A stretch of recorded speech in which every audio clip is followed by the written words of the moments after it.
Makanya di sini jangan main-main dengan kekuatan Allah, betul, betul. Jangan coba-coba sombong, betul. Ini juga peringatan nih buat pejabat-pejabat Indonesia, jangan sombong, jangan sombong. Betul, betul.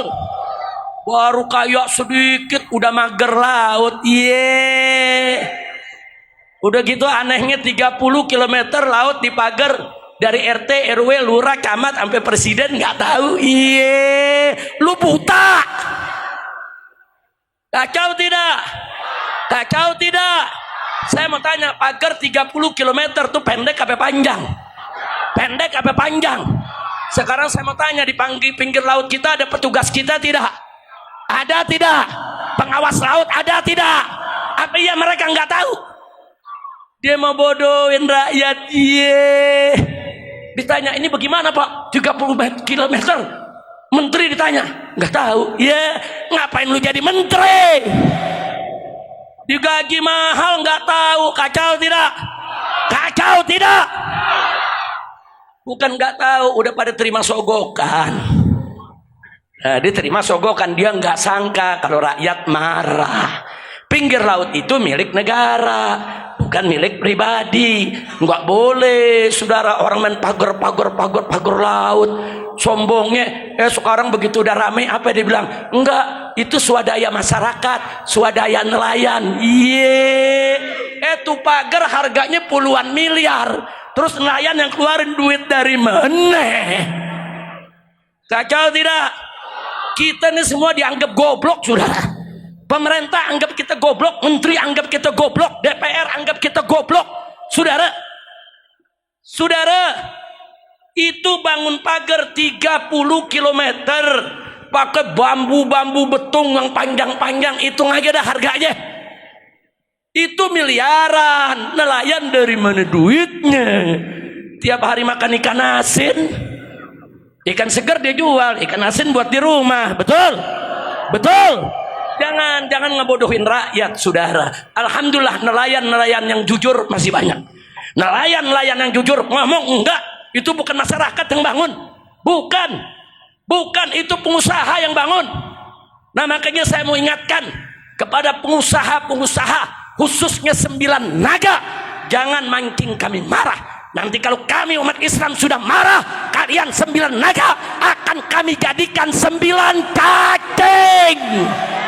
Takbir, siap berjuang, siap melawan mereka, siap cacingkan naga. Takbir. Mentang-mentang banyak duit bisa bawa jenderal, nakut-nakutin rob, gua kepret loh. Jangan takut ya kawan, betul. Makanya rakyat yang ada di Tangerang, yang di pinggir laut sana terus berjuang, rebut hak kalian, rebut hak kalian. Kalian punya hak untuk melaut, kalian punya hak supaya lautnya bebas, kalian untuk berlayar, kalian punya hak untuk menjaga tanah kalian, kalian punya hak untuk tetap hidup di tanah kelahiran kalian. Jangan takut dengan 9 naga premannya atau oknum pejabat yang mendukungnya. Demi Allah, kalau rakyat di sana sudah bersatu saudara, betul-betul mau menegakkan keadilan, saya akan ajak semua umat Islam rame-rame kita bela rakyat, hancurkan 9 naga saudara. Takbir, siap berjuang, siap lawan 9 naga, siap jadikan naga sebagai cacing. Takbir. Kalau udah digituin baru dia pada mencret dari urusannya saudara. Jangan, nggak boleh mendolimi rakyat, tidak boleh. Jangan berbuat zalim. Lihat tuh Amerika, dia berbuat zalim Palestina, Allah balas saudara. Sekarang juga kita lihat saudara, kemarin di rezim yang lalu di bawah pimpinan Jokowi banyak ulama ditangkap, ada habaib juga di penjara, ada kiai yang difitnah berbuat mesum. Betul. Oh, fitnahnya macam-macam saudara. Begitu dia turun sekarang saudara, Allah buka semua boroknya, Allah buka korupsinya, nepotismenya, jahatnya, boroknya, bobroknya saudara. Sampai dibuka juga isu tentang istrinya suka terong muda. Saya nggak paham tuh terong apa tuh. Lu mikir sendiri dah apa bener. Ini yang namanya netizen tega banget saudara. Sampai yang begitu-begitu ditelanjangin netizen. Lu tega banget lu. Mudah-mudahan sih nggak bener. Amin. Amin. Tapi kalau bener kelewatan. Ini kekuasaan Allah, jangan sombong. Saudara baru kemarin berkuasa. Oh, basur-basur teriak, ini seperti Sayyidina Abu Bakar Siddiq. Iya. Berikutnya dibilang, ini kayak Sayyidina Umar. Iya. Berikutnya lagi bilang, ini kayak Sayyidina Utsman. Ya, berikut lagi bilang, ini kayak Sayyidina Ali pemberani. Iya. Begitu melengsar apa Basir bilang, ini kayak Nabi Muhammad. Pala lu bomenyan. Nah sekarang akhirnya apa? Begitu lengser saudara, lembaga jurnalis internasional menobatkannya sebagai presiden terkorup di dunia. Katanya kayak Sayyidina Abu Bakar. Sayyidina Abu Bakar mana ada korupsi? Betul? Betul? Saya tanya Sayyidina Abu Bakar Siddiq radhiyallahu anhu korupsi tidak? Korupsi tidak? Sayyidina Umar korupsi tidak? Sayyidina Utsman korupsi tidak? Sayyidina Ali korupsi tidak? Nggak ada yang korupsi mau dibilang kayak sahabat Nabi. Masya Allah, kira-kira jelas gak? Lanjut. Kalau ada intel yang nyatet nih panitianya Habib Ye ini. Bukan polisi udah bosen nangkep saya, dia pengen nangkep panitianya. Bo. Ini Habib Ye nih foto. Alhamdulillah, enggak usah takut. Yang hak katakan hak, yang batil katakan batil. Setuju? Nah makanya saya ajak umat Islam. Ada nanya, Beb bagaimana nih Beb? Kok negara kacau begini Beb? Bagaimana nih Beb? Ini apa yang mesti kita lakukan? Saya bilang tenang, nih buaya lagi ribut sama buaya. Kalau buaya sama buaya lagi berantem, lu jangan misahin, ntar lu digigit. Betul? Buaya sama buaya ribut, diamin aja, gelar tikar tonton. Ya kan sekarang lagi pada ribut dia media saudara, main bongkar-bongkaran borok, bongkar-bongkaran korupsi, bongkar-bongkaran kejelekan, saling melapor ke polisi. Akhirnya apa? Maling nangkep maling, yang ditangkap maling, yang nangkep maling juga saudara. Nah kalau begitu saya mau tanya saudara, ikut campur apa nonton aja? Ikut campur apa nonton?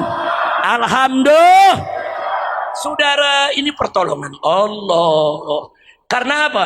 Karena saya dengar kiai-kiai di pondok-pondok pesantren, di majelis-majelis taklim, umat Islam di masjid-masjid, di musolah-musolah, apalagi di tablik begini. Saudara, se-Indonesia, saudara hampir tiap hari terdengar sholawat asghiril zalimin bit zalimin. Betul. Di sini dibaca gak? Nah itu kan kita minta kepada Allah, asghiril zalimin bit zalimin, ya Rabb. Bikin sibuk orang yang zalim dengan orang yang zalim. Aduk mereka. Nah digobul oleh Allah. Sekarang ini saudara, buaya sama buaya ribut, anjing sama anjing saling gigit, serigala sama serigala saling serang, monyet sama monyet saling cakar-cakaran, maling sama maling saling tangkap. Ini doa siapa? Doa umat Islam. Siapa yang gobulkan? Tunggu sebentar lagi nih, akan ada yang masuk penjara nih insyaallah. Nah, enggak usah khawatir. Kita mau bongkar semua, kita mau ubar. Siapa yang bertanggung jawab di KM 50 saudara? Siapa yang bertanggung jawab dengan semua korupsi yang ada? Siapa itu yang koruptor saudara, triliun-triliunan menyusahkan umat saudara? Semua akan kita bongkar, kita seret. Mereka harus digebloskan ke penjara. Betul? Takbir. Prabowo waktu pertama kali dilantik cakep pidatonya. Kita akan kejar semua koruptor sampai ke Antartika. Cakep, takbir. Cakep gak ceramahnya? Cakep gak pidatonya? Saya bisikin lewat orang-orangnya, kasih tahu Prabowo, jangan kejar koruptor ke Antartika, cukup kejar yang ada di antara kita. Setuju? Jauh-jauh amat Antartika di depan mata kita ada. Betul gak? Oke teman-teman semua, itulah tadi ceramah dari Habib Rizik yang menyinggung persoalan yang tengah terjadi di tengah masyarakat, yaitu soal pagar laut sepanjang 30 km yang sampai saat ini belum ditemukan siapa dalang di balik pembuatan pagar laut tersebut. Walaupun staf desa di sekitaran pagar laut tersebut mengatakan bahwa yang membuat pagar laut itu ya nelayan. Namun rasanya tidak masuk akal ya, karena pembuatan pagar laut sepanjang 30 km itu membutuhkan biaya yang sangat banyak. Kalau itu nelayan ya buat apa kan? Buang-buang duit buat membuat pagar laut seperti tersebut. Yang ada itu hanya menyulitkan nelayan untuk mencari ikan, bukan untuk membantu nelayan untuk mendapatkan ikan. Berbagai macam alasan itu yang justru yang mengatakan itu yaitu staf desa setempat ya. Justru yang nelayan asli seperti Pak Kolit, walaupun orang Serang yang sering mencari ikan di laut sekitaran itu, justru mengatakan bahwa pagar laut ini sangat mengganggu ya aktivitas nelayan untuk mencari ikan. Berbeda dengan keterangan staf desa. Pada akhirnya Presiden Prabowo Subianto memerintahkan TNI Angkatan Laut untuk mencabut pagar laut tersebut, dan TNI Angkatan Laut tidak sendirian mencabutnya. Dia mengajak para nelayan, dan sangat banyak ya nelayan yang membantu TNI Angkatan Laut kemarin itu mencabut pagar laut tersebut. Dan banyak sekali tadi video dari Habib Rizik yang mengkritik pemerintahan, bahkan membongkar rezim sebelumnya. Banyak sekali, dan semoga saja apa yang disampaikan oleh Habib Rizik menambahkan ilmu dan membuat sadar para pembencinya. Dan sampai jumpa di video berikutnya.